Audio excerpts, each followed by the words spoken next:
The goal is to bring you your next favorite band.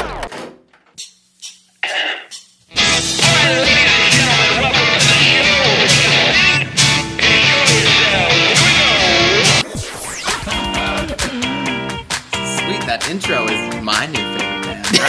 That's phenomenal. I'm so excited to be on. Yeah. I heard a rumor that you might be able to play that song live today. You heard correctly. Yes. Excellent. So, good enough for Robert.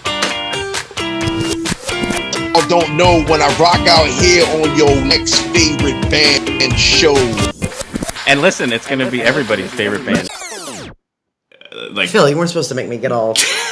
God almighty, But this Phil. is why we do it. Like, seriously. I gotta gather myself. All right, go ahead. Okay. Welcome to your next favorite band. That's both the show title and our promise to you. We here at Stereophilia Studio are tireless in our pursuit of finding incredible, genre-defiant artists who are either a hot, up-and-coming band or a group that has been delivering for years but have flown under the radar. Tonight, we have a dreamy wall of sound from Germany, woven with introspective lyrics from Philadelphia. We have Hermosa. Each month, we will bring you live streams, audio podcasts, and perhaps even a live concert where you can listen to the stories and hear the music of artists personally curated by us based on what we feel will be worthy of your time. Be sure to subscribe and tune in to each episode because the possibilities are endless and you never know who will be your next favorite band. Hello, everybody. Welcome to the show. I am your host, Philip Reese, and you are listening to Your Next Favorite Band. And we have quite a unique one tonight. We have a band that is crosses the Atlantic. Basically, there's a songwriter, guitarist in Germany who then shares that with the lyricist and singer here in the United States in Philadelphia. And they make beautiful music, just asynchronously, I guess you might say. But I can't wait to dig into that and figure out, how they even do it. It's utter magic. But wanted to just touch on a couple things before we got started.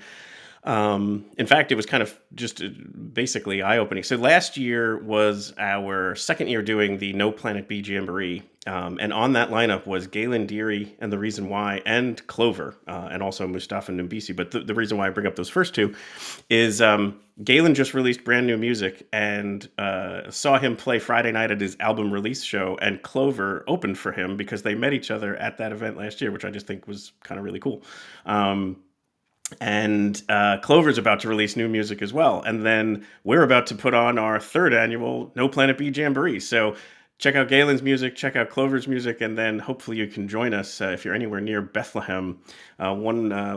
Just like another reminder here, the lineup this year is phenomenal. I can't believe that we can pull together these incredible artists. But we have Shane Guaret, who is an incredible blues guitarist. He's out of basically Albany, New York. Roberta Faceplant is a tremendous, a honky-tonk hurricane is what they call themselves. And they're out of Philadelphia. And then Drew and the Blue is just one of these bands that you just really want to be able to see. It's phenomenal, like punk surf music. And it's but that doesn't, again, do it justice. You just want to see it because it's just amazing live energy that they put on. It's so great. So Drew and the Blue out of Reading, Pennsylvania. So we're really spanning the geography here, but not quite as much as our guest tonight. But definitely check this out. This year we're going to be hosting it over at the Arts Quest. They're kind of partnering with us on this, which is just such an honor. So still in Bethlehem, still free, and it's on a Saturday this year, April the 19th, starting around 1 o'clock. There's going to be some other elements to it because it is dedicated to kind of raising awareness on the environment, ways to become more sustainable and renewable. It's not going to be on the stage. There's not going to be any kind of don't worry about any kind of like speeches or anything like that. It's really about the music, but there are tabling organizations, several of them, that are going to be able to provide you with information on what services or products they can provide to help you with that endeavor. So anyway, wanted to also get to our sponsor, BetterHelp, and then on to the interview.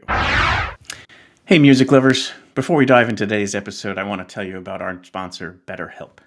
More and more, mental health topics of depression, anxiety, addiction, and more are coming up in our interviews with artists and musicians who are brave enough to share them and the music that came out of the journey. Those songs may even help us feel a little bit less alone as we work through the same struggles, but at the end of the day, we need more than just a great song. We need therapy, and that's where BetterHelp can assist.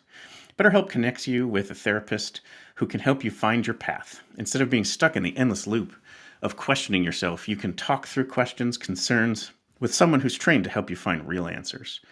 As you know, our Listen to the Dissonance shows help to create a safe space for vulnerable conversations, but not everywhere can feel that way. Since BetterHelp is accessed via their app, you can explore your options and conduct your sessions in the comfort of your own home or wherever you feel is best for you.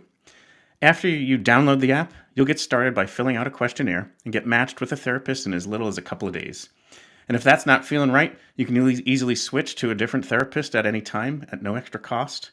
They carefully make sure the therapists on the platform are well qualified and their customer support team is there to help you with any questions. With over 7,000 reviews and a 4.5 rating on Trustpilot, BetterHelp is a platform that you can trust. We at Your Next Favorite Band believe in breaking the stigma around mental health, and going to therapy is a sign of strength, not weakness. And with BetterHelp, it's easier than ever to take that first step towards feeling better. Click the link here or go to betterhelp.com/nextfaveband and you'll get 10% off your first month of therapy. That's betterhelp.com/nextfaveband. It's okay to ask for help. Contact BetterHelp today. So as we always do, we kind of start off with a track here from the artist who is going to be part of the interview. And so we have this incredible song, part of a release from earlier this year. So pretty much brand new music out of the band Hermosa. Check out this track called Diamond.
Sigler and Robert Goldbach have forged a unique musical connection that transcends borders and defies geographical limitations. It all started when Robert, based in Berlin, Germany, sought out a female vocalist and lyricist who could breathe life into his music. Fate intervened, and Caitlin, hailing from Philadelphia, USA, emerged as the perfect match, and thus Hermosa was born. Drawing inspiration from the sounds of the 1990s, Hermosa's music elicits a feeling of nostalgia, transporting listeners with their captivating melodies and ethereal, distorted guitar-driven soundscapes. Through their music, Hermosa aims to connect with listeners on a profound level. This transatlantic connection serves as a testament to the power of music as a universal language. Bring this back up and then bring them on the show.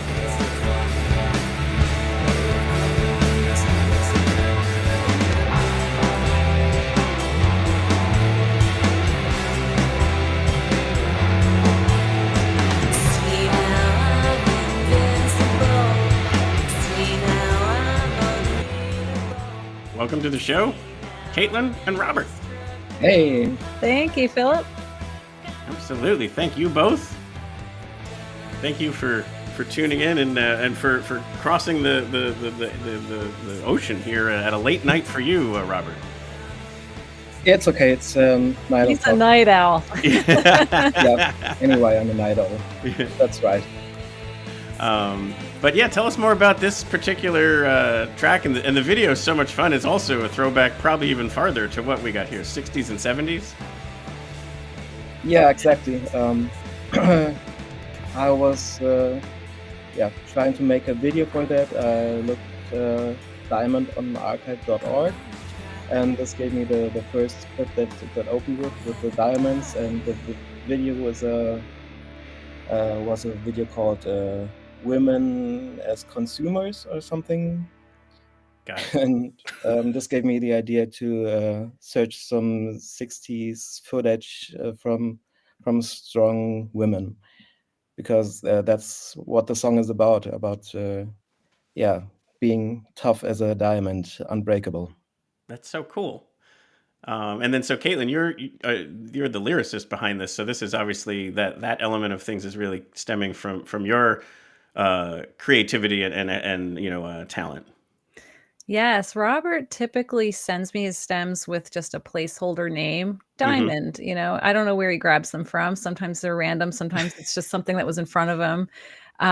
Robert can speak to where Diamond came from, but then I use that as my lyric writing prompt. Almost like a prompt. Yeah, right. Yeah. So then I was like, all right, let's see. And I research what is interesting about diamonds. Okay, well, let's look at how they're made, and why are they only appreciated for their beauty? AKA, why are women always only appreciated for their beauty, as though that's the only thing they have to offer?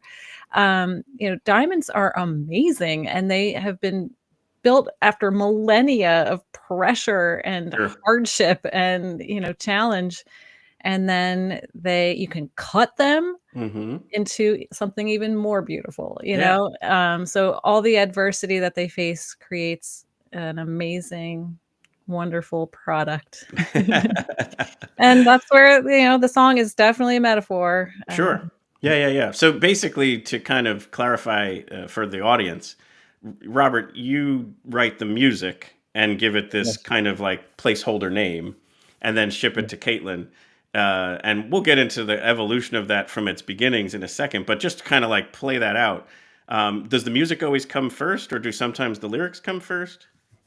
No, at the moment I always start with a song. I oftentimes have melodies in mind, and then I'm surprised that Caitlin finds another melody which might be even better. Sure. Which is often even better.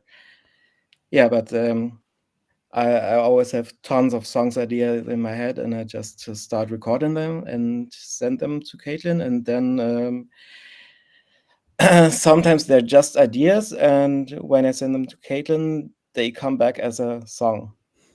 Very cool. Sometimes he says, "Oh, I'm sorry I sent you such a mess. See what you can do with it." And then the mess comes out to be something that we both love. Of course. No, absolutely. Sometimes that's like where the most magic is made, is those ones that maybe had the longest journey to there. Yeah. And the beauty in our collaboration is Robert really wants to give me the space to create and come up with my own melodies. And so sometimes he won't share what he has in mind because he just wants me to have the freedom. And then sometimes he's like, "Oh yeah, I actually do like that better." But other times he says, "Actually, can you do this other thing?" And then he'll mumble in, his idea and send that to me. And then he is right. Sometimes I'm like, "Oh, that is better." Wow. And then I'll just rewrite it real quick, Yeah, And right. but that's like our collaborations just keep getting more collaborative in that way. Sure. It's exactly. really nice. Mm-hmm. Yeah, the way we started out, I was actually just looking for a voice that could sing what I had in mind, and then I didn't expect to really find a creative partner, but it's so great to have a creative partner. That For sure. Also takes pressure off me, because the year we started, I didn't have any lyric ideas, and I found that Caitlin just can come up with the lyrics in a matter of hours. Or minutes, maybe. I don't know. It's always I go to bed, send her something, and the next morning I wake up, I have something in my mailbox or in our folder, and boom, there's a song. Wow, that's cool. And that might be where the time difference actually comes, as a benefit, because then you can keep the ball rolling. That's right. Yeah. We love it. We love waking up to new stuff, That's awesome. Very cool. Very cool. So let's actually take this all the way back first. Like we'll leapfrog over this kind of venture starting. And Robert, take us back to the beginning. Like where did music, kind of start in for you? Where did it grab a hold and not let go? I can't really tell. It was something that just grew within me, and suddenly it wanted to bloom. When I was a kid, I was always drawing, and then suddenly, when I started banging around on boxes and pots, because I was a drummer, which wasn't possible for my parents because we didn't have the neighbors wouldn't allow it anyway. Right. So I started playing guitar, and after when I was 11, I was already hooked and already writing songs. I was always writing songs because it's easy for me, and it's just a thing I do. It's as natural as breathing. I just Sure. Music is what I do, what I Mhm. feel, what I live. It's always flowing through me. Yeah. So Something drumming that was only- kind of your first love. You would have liked to have been a drummer when you were a kid. Yes, but then I got hooked on melodies and melody writing, Right. and love playing guitar and bass. And they're my two favorite instruments. Sure. And so these recordings, so all of the music is played by you. Yeah. Very Well, cool. not the drums are programmed, Sure. but that's the beauty of living in these ages, that you can just get natural sounding drums and have them play exactly what you want. Sure. Yeah. Very cool. But all the guitars and keys are played by me. Mm-hmm. And then the music that you're writing at, say, like 11 years old, is that out of just self-taught, or did you study in school? Did you have a teacher? I started out as what's it called?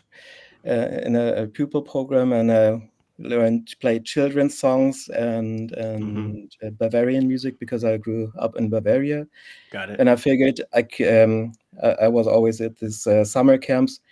I figured I couldn't play any song, and then I had another year of a private teacher teaching me to play chords, really play songs. Had that for a year, and since then I'm self-taught. I still can't read sheet music at all. I have no idea of music theory. It's all, just natural. Yeah, that's what always amazes me. That happens a lot in these interviews where someone will say, "Yeah, I don't know how to write it down or communicate it to another musician. But I can kind of like hum it or kind of whatever you like scatting or whatever to kind of get the point across about what the writing is." But there's just so many like just naturally gifted musicians that are just born with talent, and it's unteachable. And it's just amazing what you're able to pull out of out just by creating it, in essence, just out of nowhere. Yeah, I had this hearing that actually kept me from reading sheet music because it was such a weird way around. I always could play what I heard, so I couldn't make the the detour of written of these points and lines. Sure. Yeah, no, it is. It's a funky way to look at it, but again, proving that you don't necessarily need it if you have the talent is what you're doing. So cool. Well, we'll pause there because then we'll kind of get to where your lives kind of intersect. But Caitlin, tell us about your music journey. Where did it all start for you? Oh my goodness. So, Robert's over there at age 11. I think for me, it was the ripe age of 41. 30 years later, Right. late bloomer on this side. I, as a kid, I took piano lessons and I sang in the choir and Sure. things like that, but I didn't write music until the pandemic. And I found myself unemployed, and I actually had time, Sure. as a single mom with 3 children and a crazy job. I didn't have time for anything creative. Sure. Yeah. And then I just started writing as therapy. I was Mhm. processing a lot of stuff, as Sure. everyone was during that time. And I really started writing a whole album of songs about my family, my family of origin, my upbringing, my relationships, and then, as a parent too, and just a lot of heavy duty stuff. And I actually went to a online songwriting retreat led by Dar Williams. Oh, neat. And I just gifted that to myself for Christmas. I was like, I'm going to do this songwriting retreat. And I played my song that I wrote for my transgender child, and the entire Zoom room was crying, including Dar Williams. And I look up, and I was really nervous to play for everyone. I was like, Sure, of course. I can't accompany myself and sing at the same time. Like, that's the level where I'm at. So I just kind of like plunked it out on the guitar best I could and sang it. Everyone was weeping. And I realized that day, okay, I have something here. Yeah. Yeah. Yeah, those moments of validation are so important. Like it's like when you, again, back to where I can kind of piece together from interviews where it works and where it doesn't, is it didn't happen for people who just at a young age, whereas for the people who pursue it, had somebody who said, hey, there's something there, let me help cultivate that. And it might happen at 40, it might happen at 4, or somewhere in between. But that's the difference, is something happens where there's a validation moment, either from a mentor or from an opportunity to perform or whatever. And it's just such a cool thing to learn, because without those moments, there's a completely different path that's taken. Yeah. And I didn't believe in myself. I didn't think, who am I to do that? I don't have any background in this. I wasn't educated in music or anything.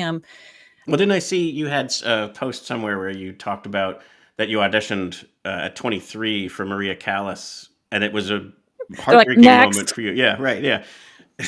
So quick. Yeah. They were like, thanks. We don't want to waste any more time. You can go ahead. And I always said, I am a choir girl, not a soloist. And I let myself believe that falsehood for 30 years. And so now I'm like, no, Caitlin, thank you for trying to protect yourself, but you are a soloist. Sure, of course. You have something to say, and I want my message to be heard. That's very cool. And that's why I'm so grateful to Robert to do all of the instrumentation, that it just blows my mind. He's so talented. It's ridiculous. Yeah, like he was saying, it just comes out. It's just like breathing. I know. And then I'm like, oh, tell me what you played so that I can, play it on the piano and go play out, because we're not in the same country. And I'd love to be able to have our songs be heard in front of an audience. So I, translate them to piano best I can. But I'm like, I need your help because I don't have your ear. I have no idea what you're playing. Right. And then he's like, I'm not sure either. I detuned my guitar and made shapes that I like, and it sounded good. So what am I playing? I'm not sure. That's funny. Yeah. Yeah, cool. And so, like, if we fast forward a little bit, basically at Philadelphia, WXPN does this thing called Inside Hustle, where it's a networking event for the music industry in the city. And this last year, for the first time, they were having a room dedicated to podcasts, and that was pretty cool. And then I was lucky enough to be asked, I think they made a mistake or something, but they asked me to be in there. And that was where I met you. And one of the rules we have on this show is that we always want to see the band perform live before we make a final decision. So we can like music, but I think what we're about is not just the music, but also the ability to go and see them perform live. So it happens where sometimes you can listen to an album, a studio recorded album, and it can sound great, and then you go see them play live and it just doesn't quite match. And that's not what I'm about. So for all things being equal, we always like to have that as a component. But when I shared that with you, because you were like, hey, how do I come on the show? I'm like, well, we got to see you play live. And you're like, well, there's a nuance here. I make this music with a person in Germany, and we've actually never met in person. And I was like, well, that's fascinating. Fun fact. So that's an amazing part of this, is the two of you have never actually met in person. Yeah. Not yet. Not yet. It's going to happen. And Philip, I dream about it all the time. Like the other night, I dreamt that my friend Yvette, who also lives in Berlin, was driving to pick up Robert because I was in Berlin staying at this house. She was going to bring him over. My phone died. I couldn't let them know my address. And I was like, are they going to get here or not? Then Woody Harrelson comes on the scene. I'm like, Woody, I'm going to meet my bandmate today. And he was so excited for us. Nice guy. But yeah, we are constantly thinking about that. And then Robert, didn't you dream one time there was a billboard saying Hermosa concert, coming, and you're like, I better get our band together. Caitlin means business. That's awesome. It's gonna happen one day. And with this being like a pre-recorded track and then another one laid on top of it, you would need time to practice, because live would obviously be a whole other ball game. Because the timing just needs to be worked out in a way that you haven't had the chance to previously. Yeah, Right. of course. Yeah, that would be pretty interesting. Robert would need to decide what instrument he's going to play too. He can't play all of them at once. Yeah, and we need at least 2 guitars, because when I record, it's oftentimes between 4 to 8 guitar tracks. Sure, right. That's how it gets that really full sound. Yeah. Get 8 guitars up there. Who cares? Let's make this happen. And maybe some strings too. Yeah, so let's go to this point. So now, Robert, you're writing music and you realize it needs a voice and lyrics, and you want to go and find somebody. How do you start that journey? Like, is that something where you tried initially locally, or did you go right to the internet and didn't necessarily care where the vocalist would come from? We met through this online community, which is called FAWM, which is for February Album Writing Month, FAWM.org. It's a community, it's only active 1 month a year. It's always February, where people challenge themselves to write 14 songs a month. And I've been partaking in that since 2014. And yeah, that's where I had this little classified that I wanted a singer, because I had the track Hermosa already in my mind, which was born in my holiday before. And then I knew I wanted to make this shoegaze song, and I had a female voice in my head. So I was looking for someone, and So you had the muse, you just need to find the person. Yeah. I also had the melody, so I just I was thinking about trying these AI modules to have the sound programmed, but yeah, that there's so many talented people on this community, so I was just asking if someone wanted to sing, and yeah, Hermosa was the first song we did, and that's why I liked naming the band after it. Yeah, for sure. And so, Caitlin, you were part of that same FAWM.org? Yes, FAWM is where it all began. And, he just wrote a forum post asking for female vocalists to collaborate with, I have this vision. And I think I sent him some really terrible demos of stuff that I've done before, like, hey, here's me. And I still can't believe to this day that you picked me, Robert. I don't know. You had lots of options. There's so many talented people in FAWM. So it's just, we didn't know what we had. We just thought, let's collaborate on this song. That's cool. And then Robert was like, do you want to do another one? Do you want to do another one? And how could I say I've got no? plenty. Yeah. I was like, yes, please. This is fun. And then at the end of the month, we were like, we have an actual real legit album, no kidding. Let's maybe put it out. Yeah, that's fantastic. Mm-hmm. And then, so the sound, like you talked about it being shoegaze, and in the bio, it talks about being like a throwback to the 90s. It definitely does. There's so much in there to be familiar with. Like, you'll hear it and you'll be like, oh, it kind of sounds like this band or that band. The one that constantly jumps out to me is, I don't know if you remember, there was a band called Madder Rose. They were lesser known. Like I happened to be lucky enough to be in college in the 90s and on the radio. So we would get fed all this really cool independent or DIY type stuff. And there was this band called Madder Rose that has very much the sound that you guys have as well. Which is funny, because Hermosa is a kind of rose. Yeah. Inspired the song, there you go. I actually do not know the band. Yeah. I don't But- either. So I'm looking it up to listen to after the show. There you go. And if those of you who are listening, if you've not heard of them and this is the kind of sound you like, you will like that band as well. In fact, Dan Drago, who is the host of 25 O'Clock Pod, that's one of his favorite bands from that time frame. So he had reminded me of them prior to during a recent episode that he and I were doing, and I was like, oh, I forgot how cool that band was. But so yeah, you'll definitely enjoy it. But so where did that stem from? Like, is that the music you were listening to as a kid, and you just kind of wanted to generate that sound? Not really. But yeah, it always comes down to this. That's the influence that I have, and I can't get rid of that. And yeah, I just do what I do best. And this is what I started when I was 16 or no, 14 to 16, writing rock songs. And still, that's my jam. Right. Totally. And then this sat well with you too, Caitlin, yes? Oh, for sure. And what's really funny is, first of all, Robert and I were born 5 days apart, same year. Wow. Yeah, he's like 19 mumble something. But yeah, we just had our birthdays last month, and it's So also in February. March. March. Yeah. Okay. Yeah. Right. Yeah. The 12th and the 17th. So Well, happy birthday to we you both. were raised on the same music. We were 90s teenagers coming of age with that sound. And the funniest part is my favorite band was his like least favorite, like hates with a vengeance, I think was his exact quote. It's just hilarious that we were working together for 6 months before we discovered this. So I like to emulate the voice of Dolores O'Riordan when I sang, Cranberries. Yeah, that was my first concert as a teenager. And Robert was like, I can't stand her voice.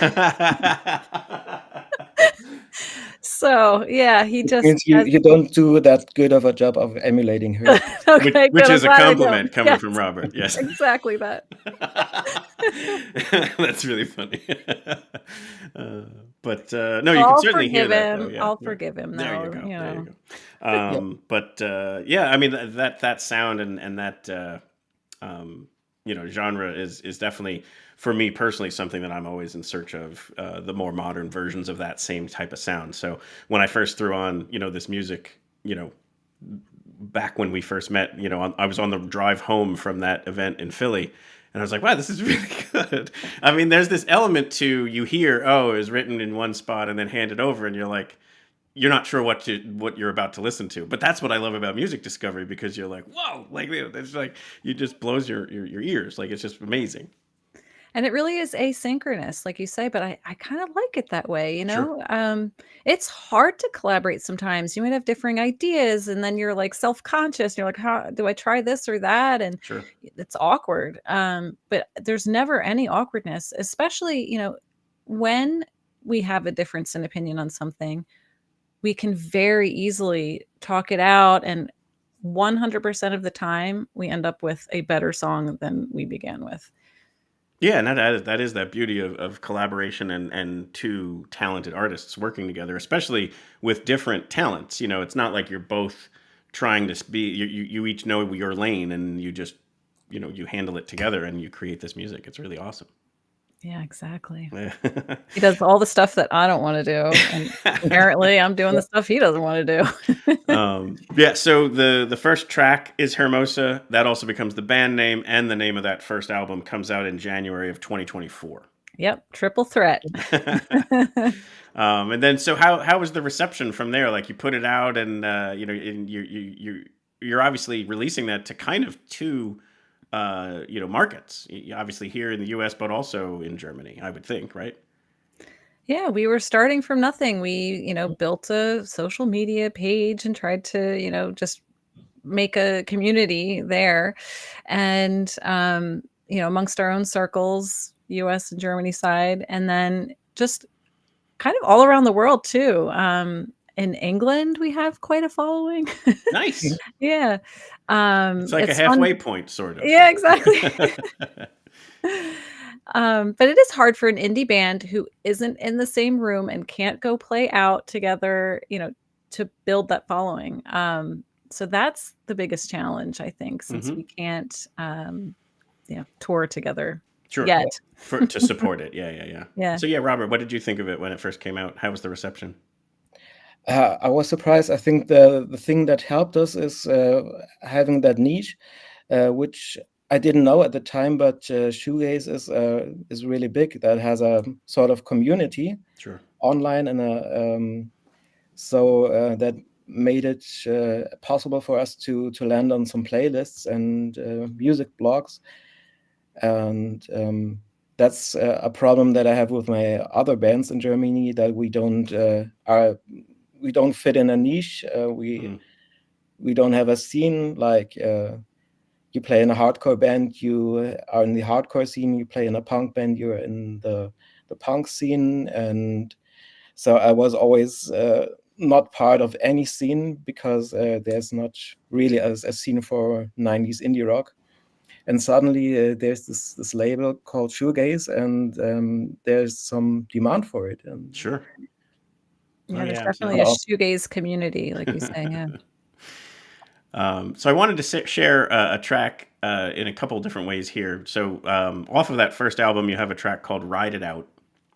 And then you were putting out on YouTube acoustic versions of some of your songs. And that's what this one is. Because in addition to having it be the song, it also shows you in this side-by-side asynchronous, but yet now paired up way. So I kind of wanted to share this song in this model, and then also it kind of shows how perhaps it shows you two both in the laboratory, if you will, perhaps the way that some of the inspiration and music writing happens. But here, check out Ride It Out by Hermosa.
So this, I would think, shows a pretty, a peek behind the curtain, perhaps, of what this is like. Yes? This was actually brought, after everything had been written, recorded, released, and everything. And we were like, let's make it more personal and kind of perform together, if you will, sure. Like this. But it's really just an after effect, it wasn't part of the making of. It's like, let's try to make a performance. Right. Already been made, but this is like a stripped down version of it, but where you're kind of playing it together. But such a, so these are home studios for you both? Is that where this is kind of happening? Right here. Right there. Not in my case. I recorded that in a youth club. Okay. Because a friend of mine had this lighting equipment, so it was all done for the video. But the room you see behind me is where the music usually happens. Well, the magic happens there. Yes. Yeah. There's a few other tracks on your YouTube channel, Hermosa being one of them, and a couple others that you do this way, as well as either videos or lyric videos out there.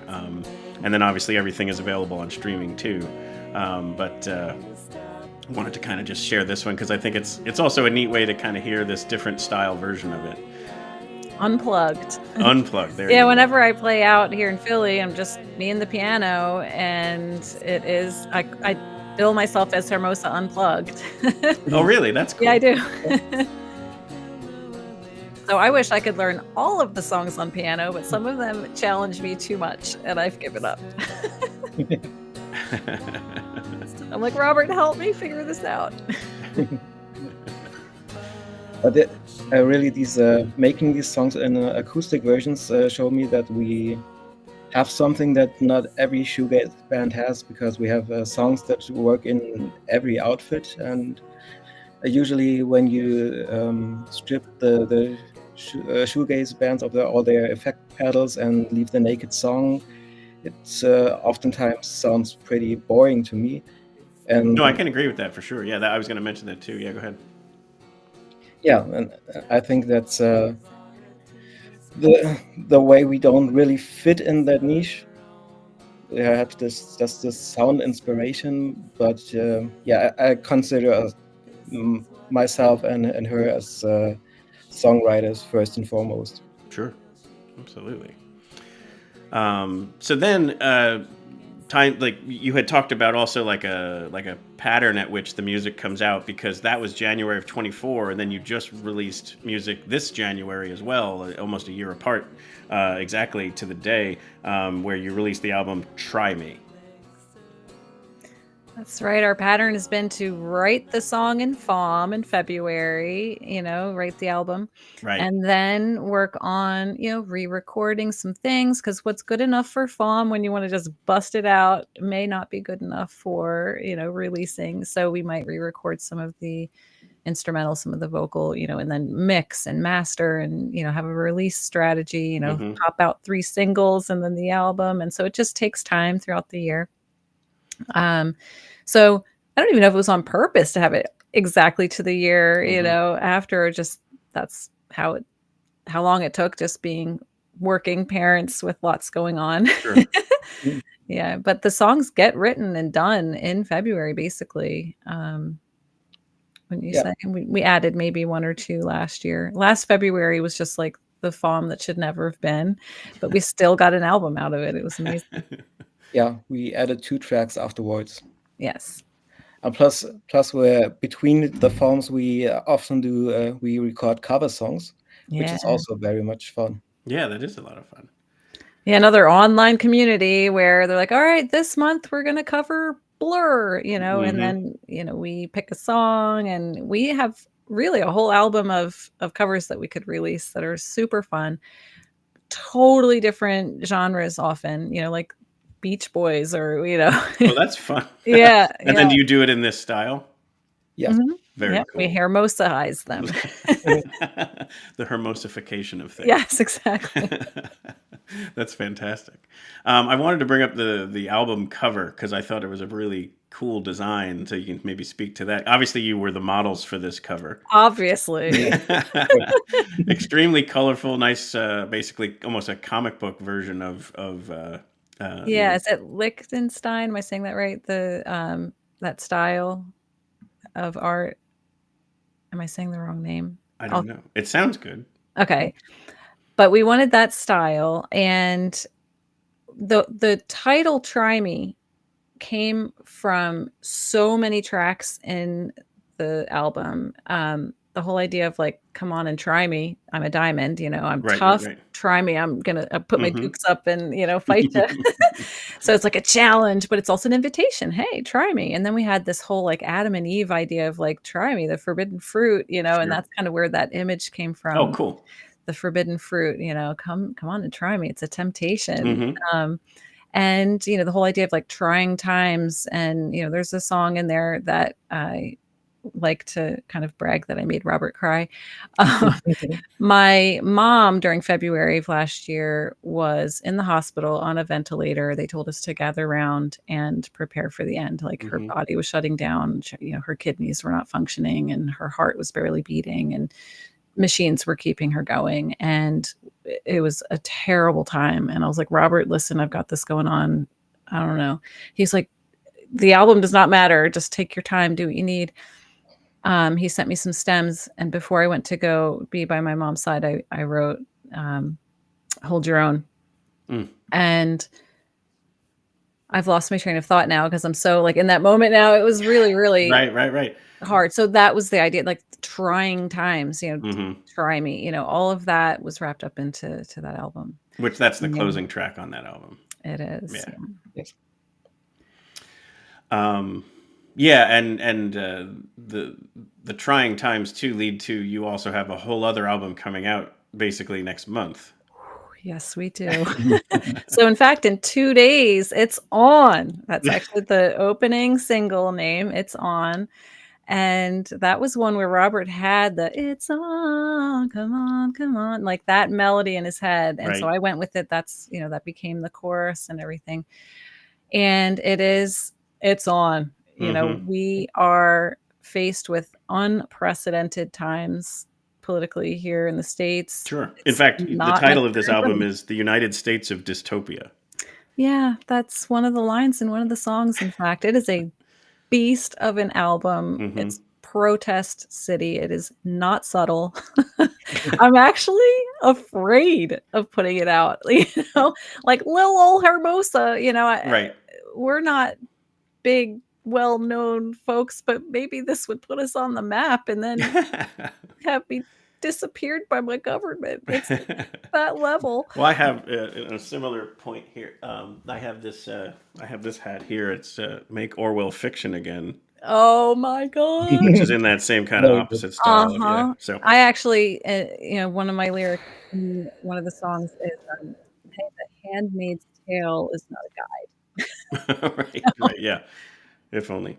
It's unbelievable. But yeah, no, I think that protest music is been part of the landscape for so long that it's a great part of inspiration around moments in time that took those creatives to speak out on very important topics and issues. And so it's kind of in there in your music already, but this was obviously really unlocking it and letting it come through.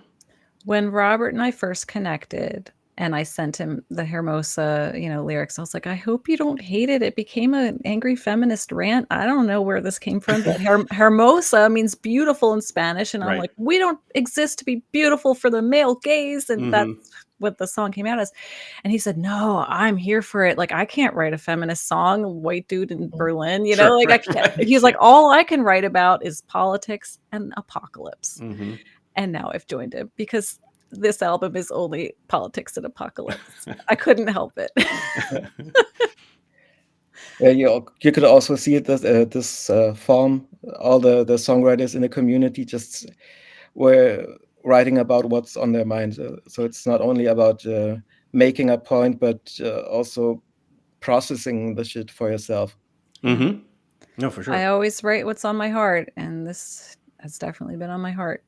Yeah, and I think you're aware of the fact that I'm going to pivot to a different type topic. We have our Listen to the Dissonance episodes, and you heard off the top there, one of our sponsors is BetterHelp. I know you write some music about mental health, too. I wanted to give you a chance to speak to that, too. Yeah, you just played Ride It Out, and Mhm. that song is also for my mom who battles clinical depression. And I always say I should give her a co-write on those lyrics because I really say how she has described what the depths of depression look like and feel like. Sure. That it's devastating that she said, I want to get better, but I don't Mhm. want to get better. Yeah. That desire's gone. She's just a shadow of her former self. And, if she's, able to ride it out and get, titrated with medication and, everything good, then she's a powerhouse. I should also say, after I told that whole story of my mom on the ventilator, everything, she is still kicking. She's amazing. Oh, my gosh. I kind of buried the lead there. She's okay. She battles a lot of physical and mental illness. It's just, she's the most resilient person I know. She's a diamond right there. Sure, right. Yeah, I was going to say, if your kidneys are shutting down and you bounce back from that, holy smokes. She's a miracle. She's a walking miracle. That's outstanding. Well, kudos to her. Mhm. And thank you for sharing some of the backstory of the various songs. And I'm so looking forward to the new stuff. I enjoy when music has the melody and the the kind of sonic beauty to then get combined with the lyrics that mean something is really powerful. Yeah. Oh, that's why we're not like true shoegaze, because that's just buried vocals of Oh, totally. or Yeah. you can't even understand if they Right. are saying Which I actual still words. love. I still Yeah. love that. Like, Sounds great. I often have said lyrics are last for me, but it doesn't mean that they don't add to the overall awesomeness of a song. But I like it is kind of, I don't mind that garbly stuff, but it's way better when it's got this true intention coming Oh, through. we want that true meaning to just get you right in the feels. Like, oh yeah, we could not wait to put this album out. We are not waiting until January. That's why we're like, hop to, let's get this Yep. mastered. It's got to be out. It's so relevant, Right. so timely. It may not age well, but I don't even care, because this is Sure. where we're at right now and where our hearts are. Right. And it means a lot to us. Right. So we're basically 2 days away from the first single, about a month Yes. out from the release of the full album. But in the meantime, go listen to Try Me and go listen to Hermosa and get, kind of caught up if you haven't already listened. And if you already are a fan of Hermosa, just, strap on your helmet and Come get on ready. and try me. So I wanted to bring up the website so that people could see that. Let's share that. One thing I think it's fun is like the font here on these things is so similar to ours. Like, I was looking at it, I'm like, is that the same font? It's pretty cool. Ooh. But like Your Next Favorite Band font is very similar with these like nice circles and stuff like that. But the full bio is here, like we were talking about. You can get to the music, reach out through the contact page, and you can also obviously link to all of the different socials. We always like to make sure that people are aware of where to go get this stuff, especially if there is any future plans for merch or anything like that. This is where you would be coming for that type of stuff. Yeah, Robert and I are always like, we need merch. But yeah, we're not like playing out to sell the merch. It would all be online. But Right, hey, right. we're online. Yeah, there's the font there. That's the one that's very similar to ours. Yeah, it's the best font. It is slightly different, but anyway, anything else we can kind of help promote in the end? Obviously, we've got all the music and the website there and the socials and the streaming services, but anything else coming up either for you maybe individually or together with this? Oh my goodness. Well, I, try to get as many little gigs as Hermosa Unplugged in Philly. Nice. So keep an eye out for that. And Robert plays out with Yari, his band. And you want to talk a little bit about what you've got going on? I play in 2 other bands in Berlin. One's called Yari, which we're making this non-niche 90s noisy rock kind of stuff. We also play live a little. And I'm the bass player of David Judson Clements, which is an American guy who started out in the 90s with his band Damn the Machine. Oh, okay. Which featured Chris Poland from Megadeth. And then he went on to have this band Judge, which I've been a fan of. And now I play in his band, which is a great, great honor for me. And this March, we released the album, which is called Everything I Wore, and it's really, really good. I'll definitely link to all of that as well in the show notes so people can check that out. The website is djclemens.com. Very cool. djclemens.com. So, but hermosamusic.com, and that's where people can kind of catch up on all that. Hermosa Band. Hermosaband.com. My apologies. Oh, we're all over the place. We're Hermosa the Band over here on Instagram, hermosaband.com. We needed to be more consistent with that. But it is tricky if somebody else already has it. It's like of course. It's a struggle.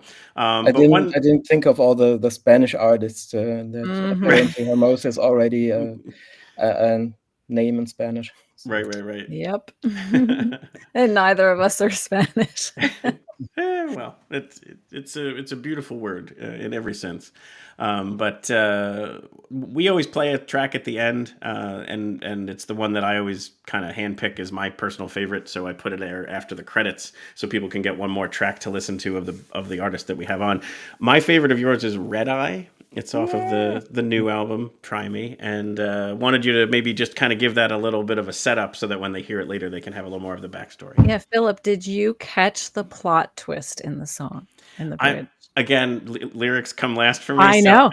This is my point, though. There we go. This is a murder bop. Okay. Even better now. See, this is why you like to bring people on the show, right? Yes. So now you know it is a murder bop, and I think this was Robert's and my first fight because he didn't want a murder bop, and I didn't want to rewrite the lyrics to not be a murder bop. He's like, can it just be romantic? Because it is a happy, jolly song. Ba, ba, ba, ba, ba, ba, ba. Right, You're just so happy, and I'm like, that makes me really enjoy it a lot more, to be honest. And I played with the whole, play on words with a red eye flight and having red eyes from crying, and okay, so he's a cheating bastard. Sure. So how can this end cheerfully again with those ba-ba-bas happening? The only way for that to happen is to kill him. Right. I've been coming across a lot of songs like that, often with murder, not all of them, but a darker lyrics mixed with a high, very kind of upbeat track. I almost want to create a playlist of all these songs. Yes. So I'm going to start jotting them down, and once I get to maybe like 8 or 10, I'll release that. Oh, but perfect. We'll have our murder bop, playlist out right, there. you hear murder ballad, but murder bop is I way think, more up and enticing. coming. Yeah. Yes, exactly right. Well, Caitlin, Robert, thank you so much for joining today. Best of luck with all of the Hermosa releases. It's definitely music that I've been loving, and it was such a nice opportunity to bring you both on. Thank you so much for having us. Thank you so much. It's been a great honor. Yeah, same here. Thank you. So there you have it. Hermosa, transatlantic asynchronous music. That sounds amazing. In the shoegaze kind of realm, but again, us here on this show, we don't like to necessarily rely on the labels because they can be so limiting. But just go check it out. It's really fascinating, and hopefully you enjoyed hearing more of the backstories, and even especially this last one. You're going to want to now definitely stay tuned for hearing Red Eye after the credits. All right, so let's say goodbye to everybody.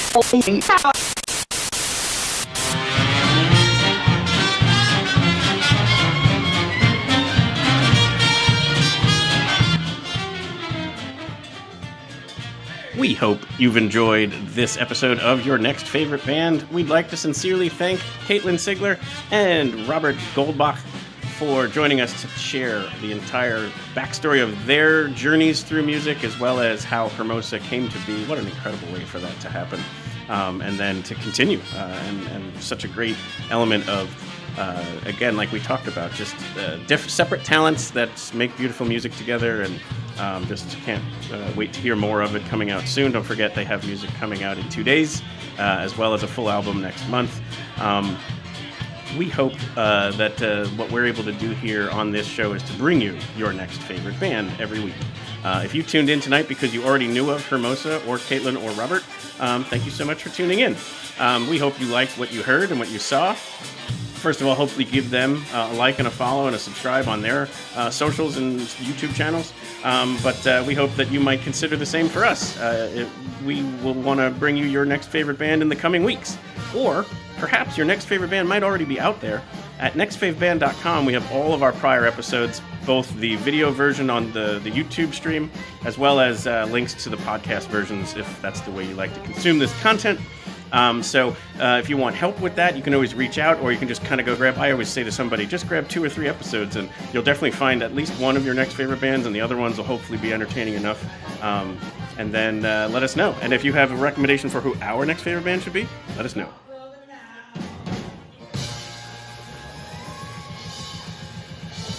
Now stay tuned for one more track from Hermosa. Here is the murder bop, Red Eye.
for the next step to moving